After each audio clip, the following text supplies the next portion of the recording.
Le président de la transition, le colonel Assimi Goïta, chef de l'État, a accueilli, le vendredi 30 septembre 2022, le président de la République de Sierra Leone, le général Julius Maada Bio à sa descente d'avion, à l'aéroport international Modibo Keïta de Bamako-Senou.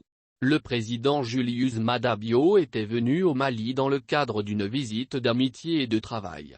Au cours de sa visite de 24 heures au Mali, le président sierra-léonais a souhaité que le processus de transition se passe dans la paix et aboutisse à une élection transparente et un régime civil. Par ailleurs, le président sierra-léonais a évoqué le sujet des 46 militaires ivoiriens arrêtés au Mali avec son homologue malien. Nous avons parlé du cas des 46 soldats ivoiriens. Nous avons échangé là-dessus. Nous avons aussi regardé de quelle manière on peut résoudre cette question, a déclaré le général Julius Maada Bio. La diplomatie malienne est véritablement en marche ces derniers temps. Pour preuve, après les présidents burkinabés, Paul Damiba, sénégalais, Macky Sall, ghanéen, Nana Akufo-Addo, gambien, Adama Barrow, c'est au tour du président de la République de Sierra Leone, le général Julius Maada Bio, d'être accueilli par le président de la transition du Mali, le colonel Assimi Goïta.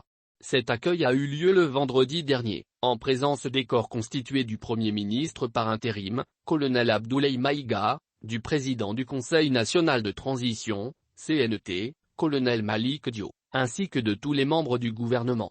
Durant son bref séjour au Mali, le chef d'État sierra-léonais a eu un tête-à-tête avec son homologue malien. Un entretien qui s'est terminé par une séance de travail élargie aux membres des deux délégations. Dans une interview accordée à la presse, le président sierra-léonais a indiqué qu'il est venu partager son expérience avec le président malien, Assimi Goïta. Je suis venu rendre visite à un ami, un collègue, parce que j'étais là avant le changement. Maintenant, avec le changement, je me dois de venir pour échanger avec lui sur les questions d'intérêt général pour nos deux pays et aussi de partager mon expérience avec lui. En tant que militaire, j'ai eu à traverser pratiquement la même situation chez moi, une transition militaire-civile qui a amené un processus de stabilisation pour la paix définitive dans le pays, a-t-il dit. Sur l'affaire des soldats ivoiriens arrêtés au Mali, le président sierra-léonais ne cache pas son optimisme et souhaite un dénouement heureux. Naturellement, nous avons parlé du cas des 46 soldats ivoiriens arrêtés au Mali. Nous avons échangé là-dessus. Nous avons aussi regardé de quelle manière on peut résoudre cette question très rapidement pour nous permettre de continuer avec les tâches du développement.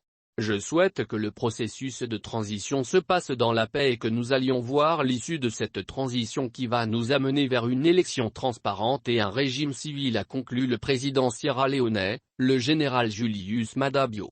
A rappelé que le 10 juillet 2022, 49 soldats ivoiriens ont été arrêtés à l'aéroport de Bamako et considérés comme des mercenaires par les autorités maliennes. Une accusation que rejette Abidjan, Côte d'Ivoire, qui demande sans délai leur libération, soutenant que ce sont des éléments de soutien à la MINUSMA, mission multidimensionnelle intégrée des Nations Unies pour la stabilisation du Mali, même si selon le porte-parole adjoint de l'ONU, Organisation des Nations Unies, Farhan Haq, les éléments interpellés ne faisaient pas formellement partie de la MINUSMA.